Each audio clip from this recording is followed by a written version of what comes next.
हमने तय किया है कि आने वाले 1 वर्ष में 1 करोड़ युवाओं को एआई स्किल के लिए ट्रेनिंग देने का हम काम करेंगे।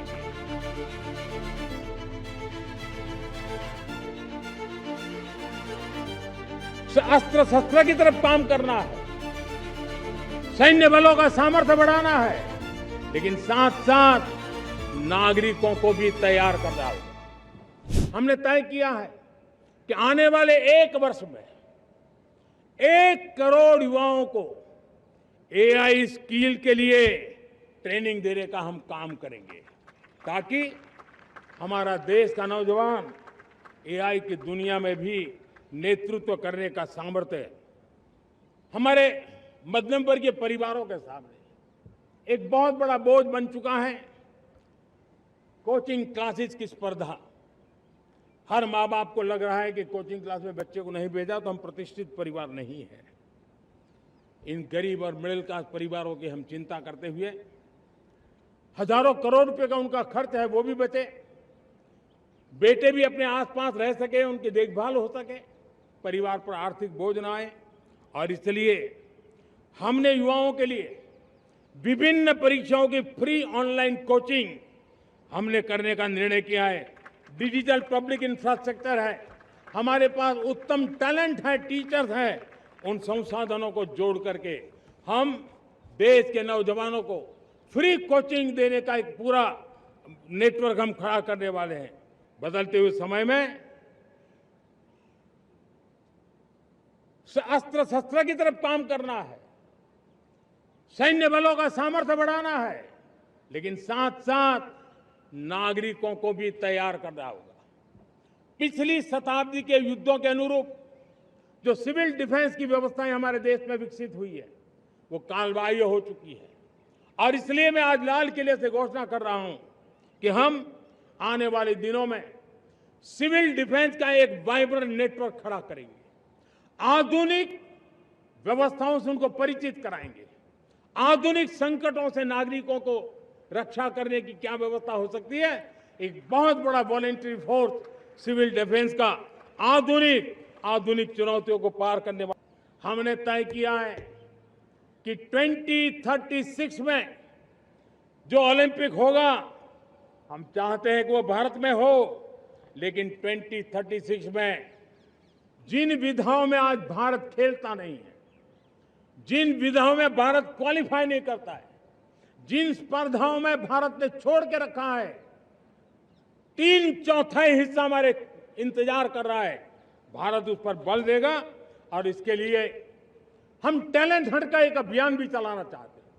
हमें अगर 2036 के लिए खिलाड़ी चाहिए तो आज जो 5 साल, 10 साल, 15 साल की उम्र के नौजवान हैं, बेटे हैं, उनके तरफ ध्यान देना होगा, उन बेटियों पर ध्यान देना होगा।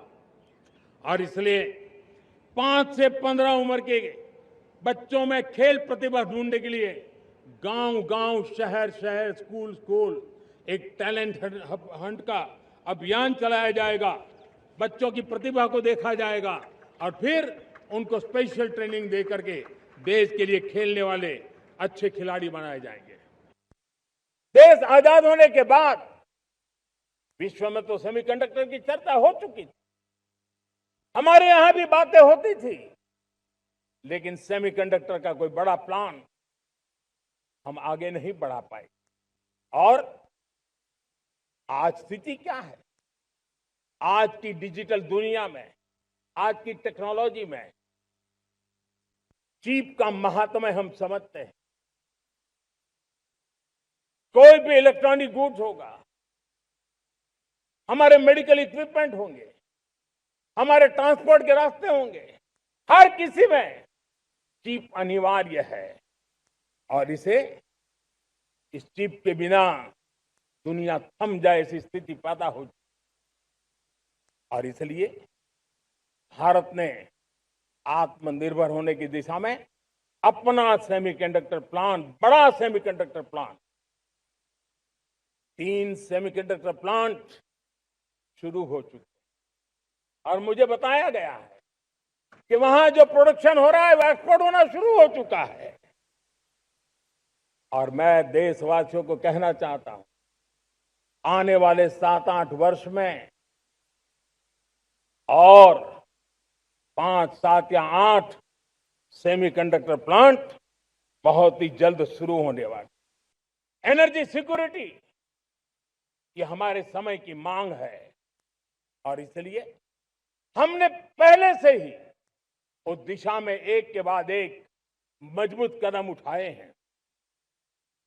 एनर्जी सिक्योरिटी का एक बड़ा माध्यम है परमाणु ऊर्जा, न्यूक्लियर एनर्जी।